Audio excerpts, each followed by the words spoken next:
Selanjutnya, di materi ketiga saya akan membahas tentang warisan Islam. Warisan Islam atau dikenal juga dengan istilah mawaris, yaitu ketentuan hukum yang mengatur tentang pemindahan kepemilikan harta benda dari seseorang yang telah meninggal dunia atau pewaris kepada ahli warisnya yang masih hidup. Hukum waris Islam ini bersumber dari Al-Quran dan Hadis, serta menjadi bagian dari syariat Islam.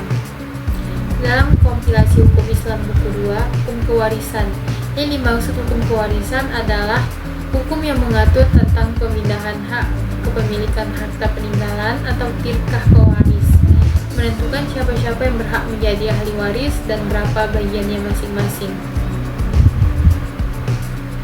Di Indonesia, pasal 176 kompilasi hukum Islam menyatakan bahwa bila anak perempuan menjadi ahli waris bersama-sama anak laki-laki, maka bagian anak laki-laki adalah 2:1 dengan anak perempuan.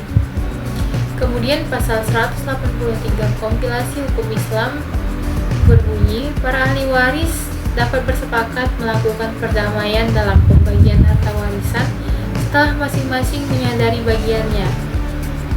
Ide pokok dari kedua diktum itu adalah bahwa sesuai dengan ajaran Quran, maka bagian anak laki-laki adalah 2 kali lipat bagian anak perempuan. Tetapi untuk memperhatikan tradisi dan budaya masyarakat Indonesia, maka dimungkinkan untuk memberikan bagian yang sama kepada ahli waris laki-laki dan perempuan, asalkan para ahli waris itu bersepakat. Demikianlah cara ulama Indonesia melakukan kompromi dengan budaya lokal.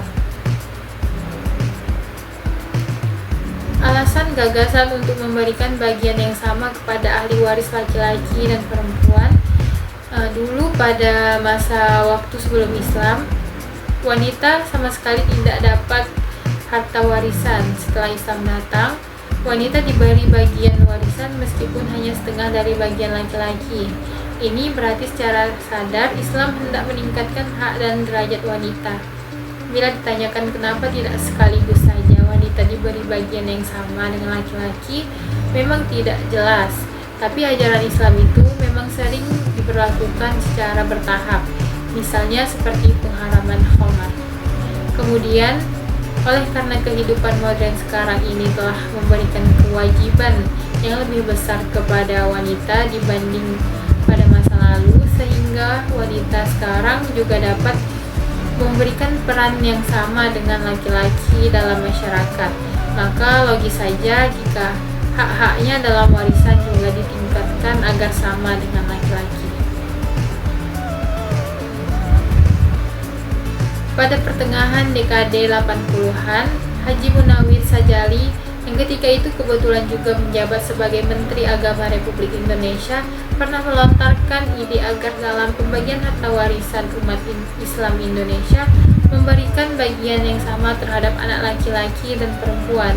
Maka spontan banyak ulama yang menentangnya karena dianggap bertentangan dengan ayat Al-Quran yang secara sabit dan eksplisit telah mengatur hal itu. Gagasan yang dilontarkan itu sebenarnya terus bergulir. Gagasan pembagian waris yang sama antara laki-laki dan perempuan ternyata telah diberlakukan di 2 negeri muslim, yaitu di Turki dan Somalia. Turki telah memperlakukan aturan seperti itu sejak tahun 1926 yang diatur dalam pasal 439 buku perdata Turki. Ini katanya diambil dari perdata Swiss dan dianggap bertentangan dengan Al-Quran dan pendapat jumhur ulama. Di Somalia dalam Undang-Undang Keluarga Nomor 29 Tahun 1975, Pasal 158 dikatakan bahwa laki-laki dan perempuan mempunyai hak yang sama dalam pembagian warisan. Pasal 161 Undang-Undang menyebutkan jika ahli waris itu hanya terdiri atas laki-laki dan perempuan, maka ia mengambil seluruh harta.